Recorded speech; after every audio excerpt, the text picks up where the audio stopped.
అని ఆదేశించాను. చాలా చక్కటి డైనింగ్ హాల్ కట్టారు. ఇది గ్రౌండ్ ఫ్లోర్, ఫస్ట్ ఫ్లోర్ 2 ఫ్లోర్లు ఉంటుంది. ఫస్ట్ గ్రౌండ్ ఫ్లోర్ కంప్లీట్ చేశారు. ఫ్యూచర్లో కూడా అవసరాన్ని బట్టి ఫస్ట్ ఫ్లోర్ కూడా చేయమన్నాను. ఒకేసారి దాదాపు 800 మంది పిల్లలు కూర్చొని భోంచేయచ్చు. మొత్తం 1000 మంది ఉన్నారు. ప్రస్తుతం అయితే 5వ తరగతి వరకు ఒకసారి పెడుతున్నట్టున్నారు.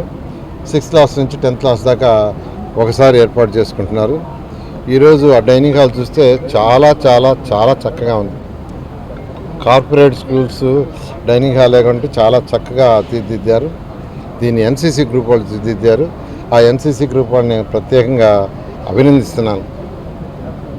ఆ పిల్లలతో కూర్చొని భోంచేస్తుంటే వాళ్ళ ఆనందానికి హద్దులు లేదు. చదువు బ్రహ్మాండంగా అంటున్నారు. ఇక్కడికి వచ్చిన 1000 పిల్లలందరూ డిఫరెంట్ స్కూల్స్ నుంచి వచ్చారు. ఒక స్కూల్ కాదు, అనేక స్కూల్స్ నుంచి వచ్చారు.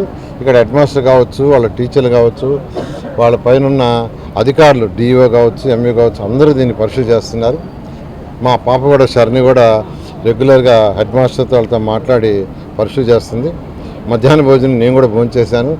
చాలా చక్కగా ఉంది. పిల్లలందరిని అడిగితే చాలా చక్కగా ఉంది సార్, అరటిముండి ఇస్తున్నారు, ఎగ్ ఇస్తున్నారు, ఫుడ్ చక్కగా పెడుతున్నారు. వాళ్ళ ఆనందానికి హద్దులు లేవు.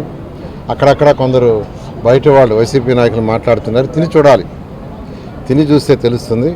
ఈరోజు నేను పిల్లలతో కలిసి భోంచేయడం జరిగింది. ఇలా ఇప్పుడు విఆర్ హై స్కూలే కాకుండా నెల్లూరు సిటీలో 15 స్కూల్స్ టేకప్ చేసాము. రూరల్లో కూడా మొన్న స్కూల్ టేకప్ చేసాం ఇదే విధంగా చేయాలని. త్వరలో నెల్లూరు కార్పొరేషన్లో ఉన్న అన్ని స్కూల్స్ని మోడర్నైజ్ చేస్తాం. అన్ని స్కూల్స్ని, అన్ని హై స్కూల్స్లోనే 1వ తరగతి నుంచి 10వ తరగతి దాకా ఫ్యూచర్లో అంగన్వాడీ, నర్సరీ, PP1, PP2 కూడా తీసుకొచ్చి విఆర్ హై స్కూల్లో పెట్టాం. విఆర్ హై స్కూల్లో PP1, PP2, PP3 nursery, PP1, PP2 పెట్టాం. అదేవిధంగా అన్ని స్కూల్స్లో వచ్చేసి పిల్లలకి మంచి ఎడ్యుకేషన్ జరుగుతుంది. ఎందుకంటే పేదరికాన్ని పోగొట్టాలంటే ఒకటి ఎడ్యుకేషనే. ముఖ్యమంత్రి గారు P4 తీసుకొచ్చారు. P4 అంటే సొసైటీలో ఉన్న డెవలప్ అయిన ఆర్థికంగా కావచ్చు, రాజకీయంగా కావచ్చు, ఇంకో విధంగా ఎవరైతే డెవలప్ అయ్యారో టాప్ 10%, బాటంలో 20%కి చేయూతనివ్వాలా. ఆ యొక్క P4 ప్రోగ్రామ్ ఇక్కడ ఇంప్లిమెంట్ చేశాం. ఈ 15 స్కూల్స్లో కూడా P4 ప్రోగ్రాంలోనే అట్లా వేమిరెడ్డి ప్రభాకర్ రెడ్డి ఎంపీ గారిని ఒక స్కూల్ చేయమని రిక్వెస్ట్ చేశాను. ఆయన తీసుకున్నారు. RSR స్కూల్ చేస్తున్నారు. అదేవిధంగా బీదా మస్తాన్ రావు గారు రాజ్యసభ మెంబరు, ఆయన స్కూల్ తీసుకొని చేస్తున్నారు.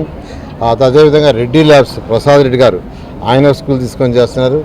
జిగ్మా వాళ్ళు ఒక స్కూల్ చేస్తున్నారు. TVS కంపెనీ వాళ్ళు ఒక స్కూల్ తీసుకొని చేస్తున్నారు. అదేవిధంగా రుషిత్ కంపెనీ వాళ్ళు వాళ్ళకి స్కూల్ చేస్తున్నారు.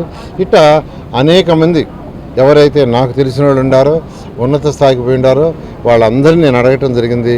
ప్రతి ఒక్కరూ విఆర్ హై స్కూల్ బ్రహ్మాండంగా తీర్చిదిద్దారు, మేము కూడా ఒక స్కూల్ చేస్తామనే దాంతో ముందుకు వచ్చారు. వాళ్ళందరూ కూడా ప్రత్యేకమైన ధన్యవాదాలు చెప్తున్నాను. ఇవాళే టిట్కో హౌసెస్ విజిట్ చేశాను. టిట్కో హౌస్లో ఒక స్కూల్ కట్టాం. 14-19లో అన్ని టిట్కో హౌస్లో స్కూల్స్ డిజైన్ చేశాం.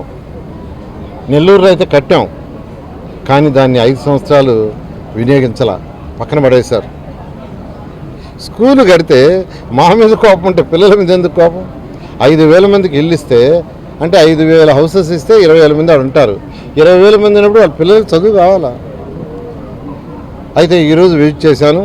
రేపు శనివారానికి దాన్ని కూడా విఆర్ హై స్కూల్ కంటే బెటర్గా ఇంటర్నేషనల్